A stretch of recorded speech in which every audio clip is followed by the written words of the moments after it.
So I was driving to work today and I was talking to folks on the Survival Podcast Zello channel, and a little bit of Second Amendment talk, as it usually does, came up. And when I got off, I started thinking about how people always want training. And I go to one of the videos I've made in this series in the past, and I see a guy commenting who's actually a pro-gun guy that says, but what if to establish a well-regulated militia, we said in order to own a gun, you had to actually go through something that would be equivalent to a nationally sponsored militia training, an official militia. And I thought, what part of shall not be infringed do you not get, man? I even commented that. But then I said this, and this is interesting, and it's what led to this intro segment in today's show. And for those of you on YouTube, remember, if you'd like more, and today is a call-in show with calls from a bunch of people on a bunch of different subjects, and I don't think when I queued them up and screened them out, any of them had anything to do with guns. So it's a completely different show than maybe you're getting to think if you're just watching these segments, with all kinds of things about self-sufficiency, independence, and liberty. But what I said was, it would be constitutional to reestablish a national militia that would actually be a local militia with a national charter that says that everybody's got to be in the militia. That would just be a compulsory service and what we would call a civilian militia. And that basic training would allow for a national charter. We'd call it maybe the Militia Act of 2013. And I'm going to tell you how this just deep sinks the gun grabbers in their claim that we need training and we need to make sure that everybody's trained that has a gun and what have you, and all these concerns that people will buy guns and not know how to use them, okay, and will do something unsafe with them. And I'm only half serious with this. This is only a half serious idea. I'm not making a big push to do this, but I think there actually would be some validity in it. I know some of you, when you hear something like compulsory service, that bothers you. I understand why. I actually share your concerns, but just hear me out. And just let's kick the idea around a little bit, and I'm going to tell you how it affects the gun grabbers at the end. See, you wouldn't have to take militia training in order to own a weapon. That would not be the case at all. And all prior service military or all people that join the military in the future would be waived from the requirement and simply attached to their local unit for use whenever necessary to help defend the country or the community, including in times of disaster and emergency for like a community response team. What I'm suggesting is that it's compulsory that everybody get training. Everybody.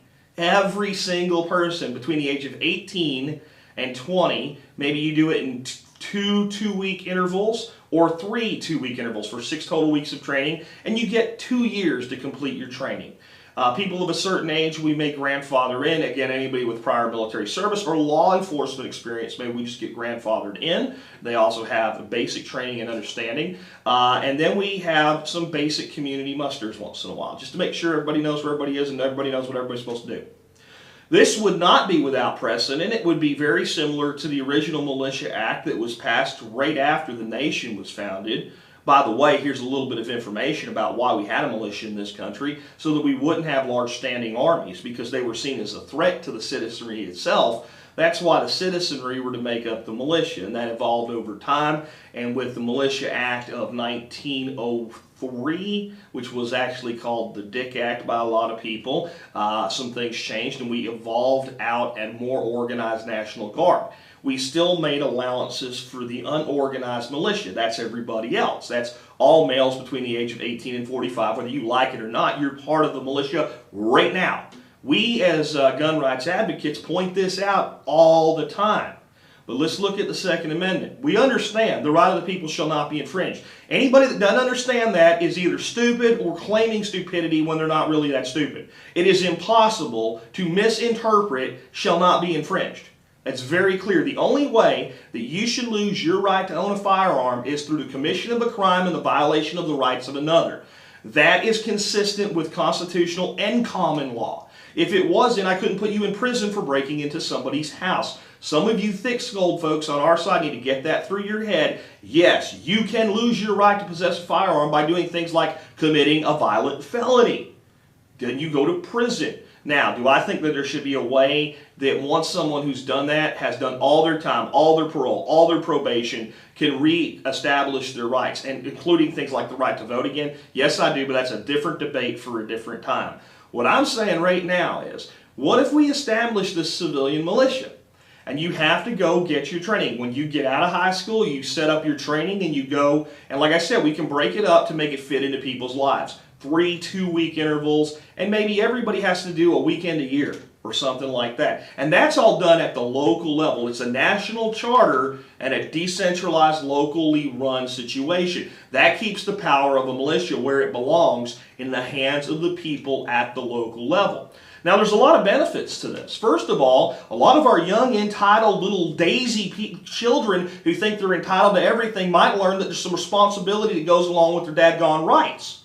And I think you'd see the commissions of crimes go down, not up, because you would become responsible. As far as safety with firearms, those of us who have served in either the United States Marine Corps or the United States Army, such as I did, will tell you, you will get no better safety training in the world than at the hands of a skilled drill instructor. And I am sure there are dozens and hundreds of retired drill instructors that would love to volunteer their services to this type of an effort to ensure that our young people and our middle-aged people, because we've got to start with everybody in the beginning, are well trained on the operation of firearms.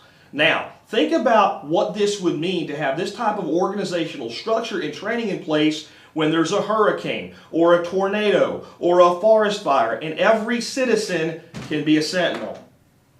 Okay, for those that are on the audio podcast, I'm holding up one of the new Every Citizen is a Sentinel PVC patches to the camera right now. You see that? That's what I think we all need to be sentinels.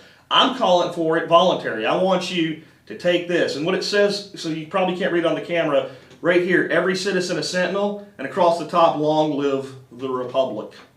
Now, I'm only half serious about this idea for a new militia, a new civilian militia, under a national charter, but under national control. This is something I'm deadly serious as I hold this patch up again. The part that says, long live the Republic, you know what makes this nation a republic? The right of the individual, not the rights of the collective. The very day, you let them take away our Second Amendment rights, the Republic falls. I'll just say, not on our watch, folks. With that, it's been Jack Spirko with another YouTube video segment out of the show. If you go look up episode 1055, you can hear all the calls that came in for today's show. I thank you for watching. I thank you for your comments. And those of you who have served this nation, I thank you for your service.